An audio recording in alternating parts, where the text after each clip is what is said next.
in this box should be my stains. Should be Minwax walnut gel stain. So hopefully Amazon didn't let me down.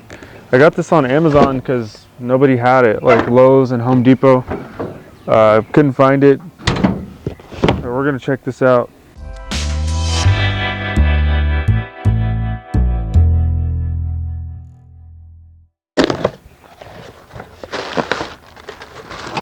Beams, yeah, walnut and walnut. For these beams, they recommend gel stain.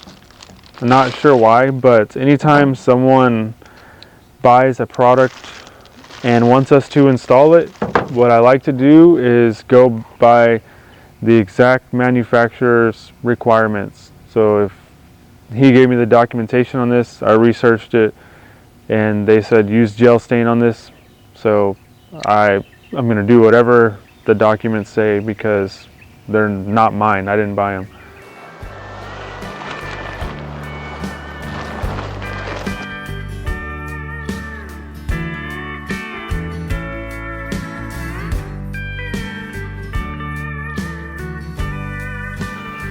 So now we have both of our beams out here. I got to go in now, measure those where these go, cut them to size, and then that's it. This room will be done. Stain it, and it'll be good. Other side, 31 and 9/16. I'm gonna do this just piecing it together. I've got 6 total intersecting beams I have to do, and I'm gonna do them one at a time so I don't get them confused.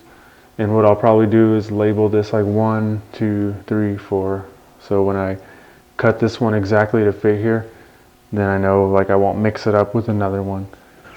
So I'm gonna flush up this factory cut first using the square and then a Japanese pool saw here. So someone might be wondering, why the heck am I using this Japanese saw? Well, for one, I bought it, I guess a year and a half, 2 years ago, and he messed with it for like 30 minutes, hung it on the wall, never looked at it again really, or never used it again. I looked at it a few times.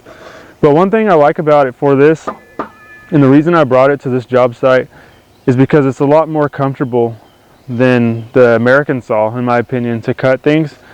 And what's really interesting about it is it has small teeth on one side and then the larger teeth on the other side. So you get like an option of a fine finish or more, you know, rugged teeth there to tear out a little bit more, a little less fine finish. So these foams aren't really fine finish, but what they do with this smaller teeth, they allow me to get that cut started. So I start with the smaller teeth, and then once I got my line established of where I'm cutting, then I just turn the blade and then I just tear through that foam. So it works for this. I recommend it for cutting these foam beams. So the line is established, blade flip.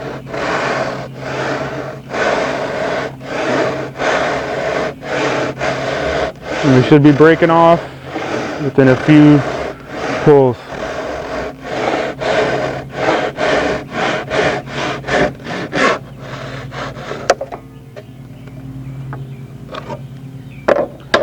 All right. So now we have our perfect beam right here. So I'm getting ready to fit this first piece in of the intersecting part of the beam. And one thing I know that's going to come up probably in the comments is that when you have beams intersecting, usually most of the time they're a little more shallow than their perpendicular counterparts. But in this case, these were purchased all the same depth, and that's what they want. So that's why we're doing it this way. So let me try to fit this in here.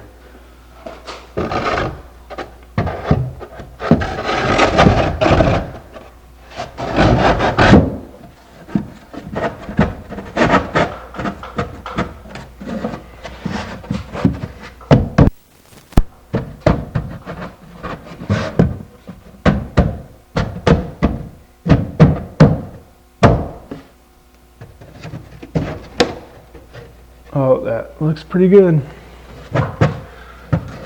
So we're gonna just let that sit there. That's pretty good right there. So we'll let that hang, that's not gonna go anywhere. And now that I have that one ready, it's in its place. I'm gonna leave it there. When we get ready to stain, I'll pull it down, go in the inside of it, write 1 on it, and then it'll be 1, 2, 3, 4, 5, 6. So I know that beam will fit right there. And then it's on to the next one. We have all of our parts cut now. They're all right here, and then we still got the 2 big ones up there. But we're gonna take these down, take this all outside to the sawhorses and that tarp that we set up, and start putting the stain on. We're gonna brush the stain. That's the way we're gonna apply it. And we're gonna do that right now. Stir Minwax gel stain until creamy before and occasionally during use, do not thin. So we'll stir it, and stain application using a high quality natural bristle brush. Spread a thin, even coat over the entire surface, starting with the raised panel sections. We don't have that. Make brush strokes in the direction of grain, all that. Allow 6 hours to dry. So we gotta get this on here. Then probably later on, we'll be here for 6 hours at least. We'll be here for a while. So we can let this dry, and then we can put a fast drying polyurethane over it. And since it's gonna be up on the ceiling, it's not like we really have to coat it with polyurethane. It's not gonna take abuse, but we will still coat it with polyurethane because we want that satin sheen. I'm gonna dump this stuff in here so I can really agitate it, because it looks like concrete that's like, what the what was that? That was like a big lump. Okay. Yes. And it's kind of hot out here, so what I'll probably do is we'll try to work really quick on this because we don't want this to skim over and dry. That's really thin and watery now. You can see it how it moves. And then we'll kind of brush it in there. I'm not going to waste too much on here. But that brush, they want a natural bristle brush so you can get all in there, and it's what the stain calls for. So you can get it all in those grooves and kind of spread it thinly. And just keep it moving. Any little spots, you can take the brush and try to work it in there. So that looks good. We're gonna go with that. A lot has happened since we last were on video, but we went ahead and got a lot of the beams stained, even the ones that we're not doing in this dining room, because we're doing other rooms with beams. We got these stained. These are the ones for the dining room. We got the small ones over there stained, and we also got 4 large ones over there stained as well. I'll show you that here in a second. But what we've done, we stained everything. We've let it dry. It's a lot of time, and then we stained other things. We got some other things ready that we need for tomorrow, and then we went ahead and put this fast drying polyurethane on. I'll show you the can, and then we're going to let this dry now. So the good thing about it being so hot here now is that this stuff is drying really quick, so it's not like it's tacky or anything, and we're checking that before we go on to the next step. But we're moving right along here, and let me show you some of this stuff. But here's how the beams look finished. I think they came out really nice. It's the color they wanted. Now, one thing we're doing to this so it's not so shiny, you can see how it's shining really hard off that sun. We've got this fast drying polyurethane. I'll show you the can. But it's clear satin, so it's not going to be as shiny as what you see it right there right now in the sun. We just put this stuff on, and we're now waiting for that to really cure, and then we're going to move on to putting these, to actually installing them. But yeah, this stuff, the clear satin is going to make it look like more natural wood, because wood isn't glossy like that.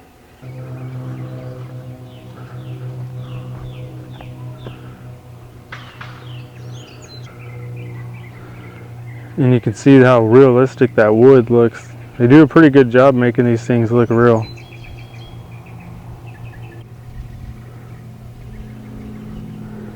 And that's a pretty big arch. If anybody's in the Dallas-Fort Worth area here in Texas and you want to come help us, email me. We could probably use some help, because it's just going to be us two holding these things up. They're not heavy. It's not like they weigh a lot. It's just going to be awkward. I'm going to try to find a third guy tomorrow to kind of try to help us if I can. Pretty interesting. Oh, that's different. They braced this one different. They got these like vertical, and then those are horizontal. I guess it doesn't matter as long as they're braced. I was talking about how the beams intersect, and usually the ones that run that are intersecting beams where they're perpendicular, those are a little bit more shallower. So originally we weren't going to do that, but I talked to the guy and kind of explained to him why it's better. So what we're going to do now that we have everything cut, we're going to take an inch off of the smaller sections of the beams. It just makes it look better, especially if there's unevenness in the ceiling. It allows you to not see it as much. So that's why we do that. I think it'll be the better choice.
Look all right?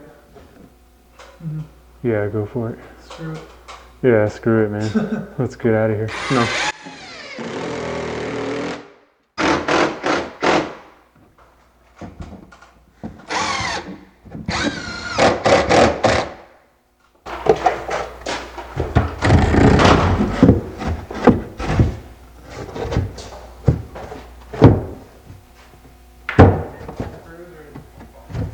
All right. That's really good right here. Yeah.